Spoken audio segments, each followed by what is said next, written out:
I am proud of my country's heritage. We're living on freedom soil. Brave men have gone before me here, unafraid to pray and toil. We're going on with where we came from, where we're at, and where we're going.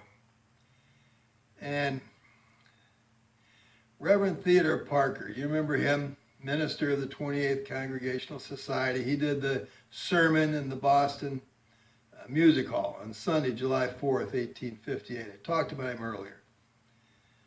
He speaks of the rule of the Church of England and how the churches ruled in Europe and also how they had political rule, the two things together, okay? And he's talked in his sermon about not really a Bible-thumping sermon here, not a lot of scripture. He's got other things he's talking about. This is pretty political.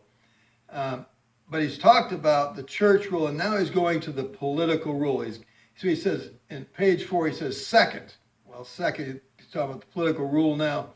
The king and the aristocracy were responsible for the politics of the people, okay? And they expounded and administered the statute laws, claiming authority above the collective interest or collective conscience of the people. The magistrates' statutes were a finality. The people need and right was none. The official did not propose statutes, they made and enforced them. They're pulling rank, you know. They are in a position, we're going to rule you. We're over you. When I was leaving Vietnam, people do this in all kinds of levels. We had worked with an orphanage there, and it was run by a lady named Sister Emily and another one named Sister Colette. Had about 250 orphans. The company, engineer company I was with, and I was leaving. I'd gone down the day before, tried to get out. You could land where this little air base that was trying to get out of. You could land a C-130 loaded, but you couldn't take one off loaded. But you could get in and out with a C-123, which is a little twin engine, like a C-130, only different. Anyway, couldn't get out the first day, went back down the second day. I'd gotten a number, you know. I got my number, so I'm going to get out. And I check in with the sergeant at the little 40 by 40 building there, and that's where they had the stuff to load on the airplane and the people. And I sat down, and I see this major. He's talking to a Vietnamese priest. That's cool. And the sergeant comes over and taps me on the shoulder. Hey, buddy, somebody here to see you. And I look over at the door, and it's Sister Emily. And she's showed up with a bunch of kids. That's nice, very nice. So I go over. She's got a brand new pickup. She had this Dodge pickup. The thing was huge. I mean, it had like 12 lug nuts. I mean, it was gigantic. It'd go any place, like a tank. But, you know, fuel was terrible, and it was just this huge monster. And she had this little mountain yard kid who drove for her, took her every place. And now she's got a new pickup.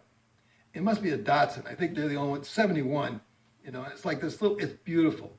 Kind of a bronze thing, you know, and just is gorgeous. And little pickup, and she's so proud, and I think she's just out running around, you know, joyriding, and that's why she came by to see me. But so we're talking, you know, just not real blush. Anyways, so the priest comes up, and they start to talk back and forth in Vietnamese. I don't understand Vietnamese, but I do understand what they're talking about. He wants to drive the pickup, and she really doesn't want him to drive the pickup, but he's pulling rank. And the next thing you know, he's in the pickup. And that little mountain yard kid's got his head, you know, through the window. He's like a NASCAR, you know, crew chief talking to a rookie driver. All of a sudden, he nailed it. It's a gravel drive that comes down to this little building, throws rocks all over, spins back and forth, you know, and then goes across the road, and there's a little swell instead of a ditch, a little swell. He goes through that, shoots up this hill about 40 yards and spins around. It's deep grass, 2-foot grass, you know, and it's not pretty smooth hill, so I think he's okay. He's going to be fine. But he doesn't stop. He nails it again, straight down the hill. Hits that little swale, shoots up over the road, boom, back down the road, and then crashes into the deep ditch on the other side of the road. Boom, boom, stuck. Well, everybody runs over there. They're all screaming. Sister Emily, all the kids, a couple of the Air Force guys. Sergeant taps me on the shoulder. Time to go. I grab my bag, get on the 123, and we take off. We leave the back door open, and I can see the whole thing going away. People try to pull rank. And then when they try to pull rank, they start to take control, take what's yours. They want to, we're keeping this, what they wanted to do, the evils that this had been in Europe. It had been horrible. They're trying to keep that out of the government. He goes on here. Then the church and the state were both accounted divine. That is the final and ultimate authority. The priest, king, noble, all claimed to hold God, not mankind, as they were feudatories. That means they had feudal alliances. They had power given to them that then gave them rule over some place. And in this case, it was God. Under him, God, responsible to God, not man.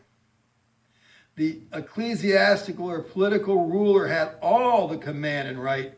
Only obedience and duty belonged to the ruled. He's describing where we came from. He's describing what it was like in Europe. The king or noble was the state, and the priest, the church. And it didn't matter around the world. Even in your tribals, you had the chief, you had the sub-chiefs, you had the shaman. You had this same, perhaps muted, this level thing. Is when you got into kingdoms and you got into empires, it got more and more. So the political man said to the people, keep the statutes and laws we make for you. Pay the tax of money in peacetime, and blood, and yet more money in wartime.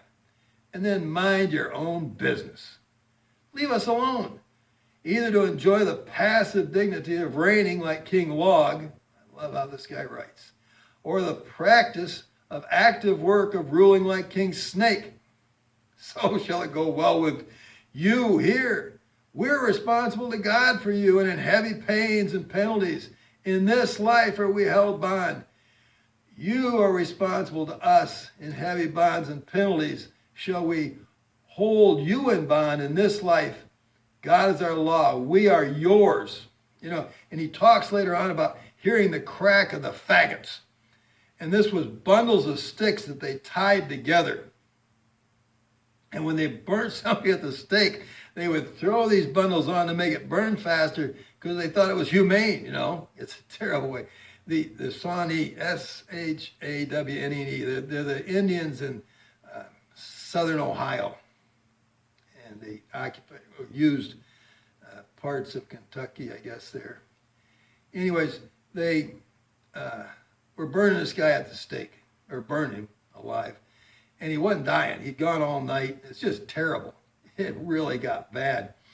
And, it was Blue Jacket, I think, was the guy's name. He was a chief. He was a white guy who ended up being a chief. He'd been adopted by the Indians, more, so to speak, and become a chief.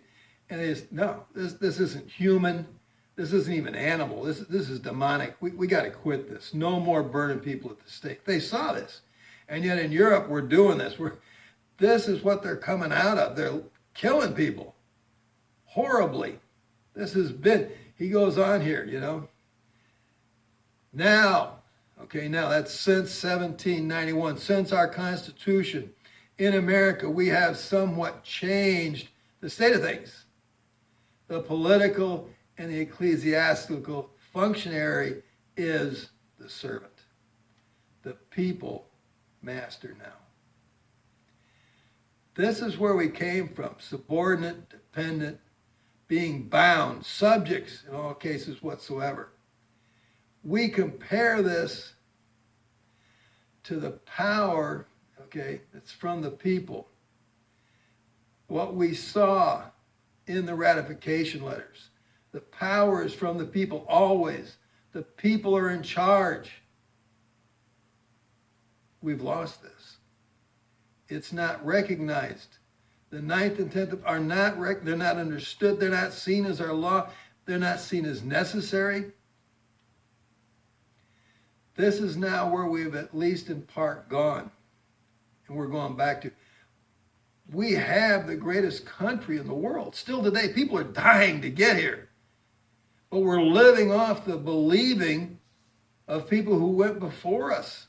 And we're shifting, we're moving, we're being trained away from, we don't even know the ratification letters. We're learning them now, but no, people don't know them. We're being trained away from it. And as we lose it, this is where we go back to. The big key is we had the ability to worship God according to our conscience. This always goes away. You know, you may have some religious group, you will have some religious group, might just be science, some religion of sorts, but they'll come after anything else. Over time, by war and pandemic, recession and depression, we've gone away from, or going away from, a people ruled by God and ruling their government by declaration and restriction of their own constitution. That was the people's agreement, the people's written will. We've gone away from, and we're going away from that faster and faster. The government of the people, by the people, and for the people. We've gone to a people ruled by their government, a government who more and more can and make decisions in all cases whatsoever. And at least so far as they can get away with.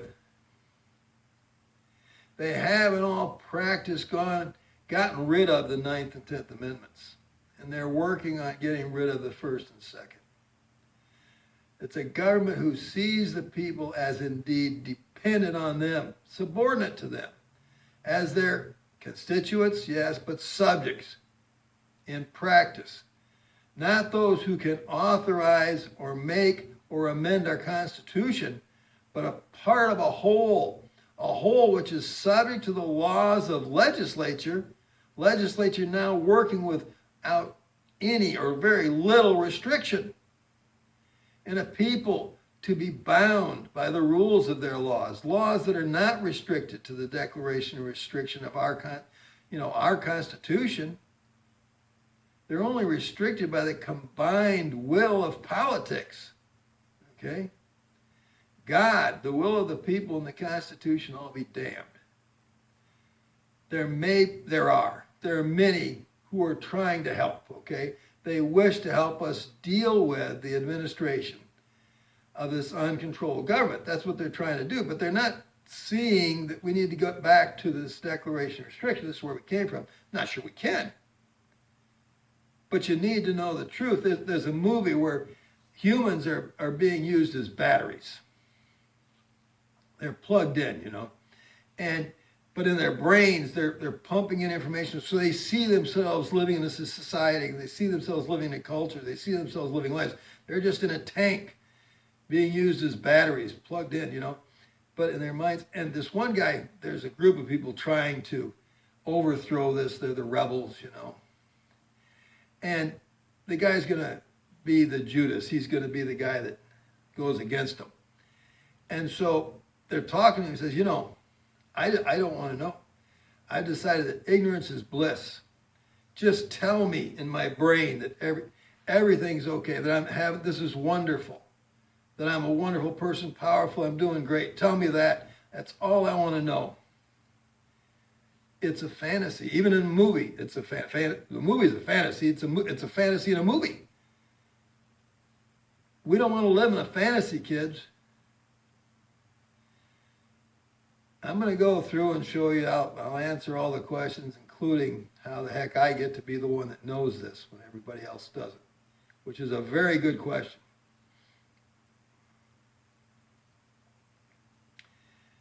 We want to see what's really here. It's going to help us. It's going to make us able to deal with government, understand our elections, understand what's going on. Next, we're going to see what is that is the people's agreement, our covenant, our compact, our commitment, and that in the ratification letter. Yes, our God still bears his mighty arm when men to him are loyal.